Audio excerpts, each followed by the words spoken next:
It's up to the coaches and, whatever decision, they make that I'm fine with. I think he answered that well. I mean, what else is he going to say? Hope he doesn't play. Of course not. He's going to back up his guy, especially in that very crowded QB room that has been that way for several months. But are we more intrigued to watch Dillon Gabriel or Aaron Rodgers this Sunday? Because we talk about this like old school, new school quarterback situation, Cam. I'm excited to see Aaron Rodgers, but man, shout out to Shedeur, man, for answering that question. As he get up in the ranking, he's understanding, hey, you got to keep it polished just a little bit more, man. So, if everybody else ain't going to tell you, bro, man, keep doing you. But back to Rodgers. The Cleveland Browns possess something that Aaron Rodgers and his Steelers offense are deficient at, and that's producing offense. And I want to see this 3-1 record get tested versus a valuable source versus a valuable defense. When you look at the Cleveland Browns, they're number one or top 3 in total defense, passing defense, top 5, and then obviously you cannot run the ball on them for no stretch of the imagination. All those things are where the Pittsburgh Steelers are deficient at. They're 31st in rushing, they're 30th in total offense, and as far as passing, they're 27th. My biggest question, as we always talk about, Stephen A's Pittsburgh Steelers, is do they have enough amenities on the offensive side of the football? And the Cleveland Browns have defensively kept them in most games all year, and I don't see that changing moving forward with this week. I'm more intrigued with Dillon Gabriel because I want to see whether or not the Cleveland Browns are going to have a quarterback, especially with watching Jackson Dart last night with the New York Giants. Where's your rookie? Where's your guy? Who's going to step up? And I'm not talking about just playing. I'm talking about magnetizing the crowd. Jackson Dart was in New Orleans a week ago. He didn't look that great, but he still has Giants fans incredibly, incredibly excited because of his game and the swag that comes with it. Is there anyone in Cleveland that has that? Shedeur Sanders thinks he does, but we have to wait to see him play to know whether or not that's true on the NFL level. Dillon Gabriel is one of the more experienced rookies you'll ever see because he was in college for 6 years and played about 64 games, okay? But what is he going to do on the NFL level? It remains to be seen. I'm curious about that, especially against the Steelers defense that I have not been overly impressed with. I was very impressed with them for 3.5 quarters against Minnesota in Ireland. And then obviously they almost wet the bed, had me texting Ryan Clark and saying they better not lose this damn game on a Sunday morning. I mean, that's where I was with it. I'm like, they better not lose this damn game. It really ticked me off. And so I just want to see what Dillon Gabriel does, because this is what we need to remember with the Cleveland Browns. You don't get to just look at 2025. Y'all, do y'all know they've made the playoffs twice in 23 years?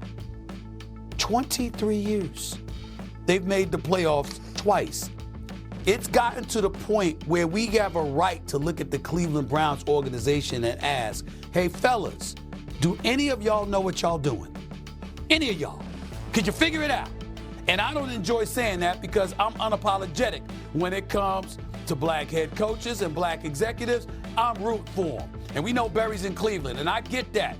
But, I got to see something. I got to see something. And hopefully I'll see that before this season is over, that you have definitively found a quarterback. That's why I'm more curious about Dillon Gabriel. Yeah, the first thing I want to say is I'm excited we get to talk about Dillon Gabriel and point out what Cam pointed out. We're talking about Dillon Gabriel because when asked the question about his quarterback position this week, Shedeur Sanders said we're doing everything to get Dillon prepared. And he answered the question in a way where you couldn't criticize him, where you couldn't talk badly about him, where you couldn't say that he went about anything in the wrong way, which is why he's not a topic right now. And I think that's important to note, that it is about growth, it is about understanding, and it is about understanding and playing your role within the locker room, which Shedeur Sanders did very well during that clip. And now, secondly, hell yeah, I want to see Aaron Rodgers.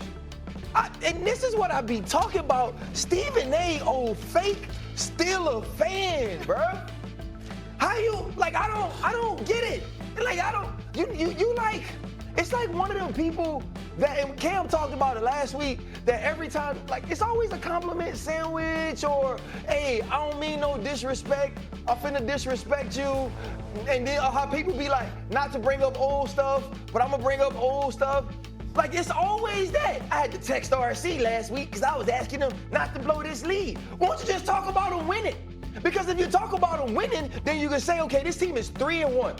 They're about to face one of the top defenses in football, a defense that's only given up 147 yards passing the game. And by the way, Megatron plays defensive end for him, and his name is Myles Garrett. How are they going to protect Aaron Rodgers at the age of 41? How is Aaron Rodgers going to get the ball to DK Metcalf when Denzel Ward is locked up on him? And you know why it's important, Stephen A? Because at 3-1, they are in the hunt. They in the hunt to win the AFC North. Everybody there is terrible. Now, the Bills then lost. They so cracked. Kansas City ain't Kansas City. The Chargers losing. And you worried about Dillon Gabriel? I told you, man, you be double dutching. Like, you can't claim us no more. You ain't no real fan, bruh. First of all, Yeah. I'm glad. And I'm glad both of y'all here for this, because both of y'all getting on my damn nerves. He accused me of double dutching last week, and then now you accusing me of doing it this week. Y'all ain't gonna get away with this double dutch comment too much. Ain't nobody scared of y'all. Let me tell you something right now. You said it best. You understand? You're a player. I'm a fan. So let's talk about it from the fandom perspective. Since you want to ignore, you want to talk about the player perspective, right? You want to say they won. You want sitting there watching that game and going like this. Damn. How the hell they come back? How Minnesota coming back? How they on the verge about to win this game? I mean, the Steelers dominate for 3.5 quarters. Gonna fly all the way over to Ireland. You understand? Got everybody doing features about the Steelers and their connection to the Irish coach and all of this stuff. And they're about to blow this damn game, okay? This is what we're talking about here, okay? That's Carson Wentz. Let's not forget that. The Carson Wentz, all right? So that's number one. Number two, when we sit up there, right? Cam, you can talk about this and a double dutching. I don't mind. Damn it, my sisters taught me how to double dutch when I was young. I don't do it anymore, but damn it, I did it when I was young. I don't do it on first take. Here's the issue. Steelers have not won a playoff game since 2016. I get to look at them and go like this. Is that going to beat the Buffalo Bills? Is that going to beat the Kansas City Chiefs? Is that going to beat the Denver Broncos? Is that going to beat the way I'm watching the Indianapolis Colts and the Jacksonville Jaguars look this year? Are we going to get a playoff win? I get to ask that question because the last time the Steelers, forget the fact that the last time they won a playoff game was 2016. The last time they were relevant in the postseason was when they lost to Jacksonville. We remember that, RC? Yes, 45-42. 2017, Cam. The Jacksonville Jaguars dropped 45 on them, led by Blake Bortles. I'm going to say it again. Blake Bortles. Don't talk to me about fake Steeler fandom. I have suffered. Steeler Nation has suffered. We want results. There's nothing wrong with that. Love Tomlin. You know, love Coach T. You understand? Aaron Rodgers, they're going to upgrade from the Mitchell Trubisky's and the Mason Rudolphs. They gave us Mason Rudolph. They gave us Mitchell Trubisky. Last year, they tried to sell us on Russell Wilson and Justin Fields. We have suffered. They kept Big Ben Roethlisberger for 2 years longer than you should have. Steeler Nation has suffered. And I'm telling you right now, Cam, I'm telling you right now, RC, which y'all could be a double dutcher. Steeler Nation will double dutch with me all day on this topic. They will not side with RC. They will side with me. They will say,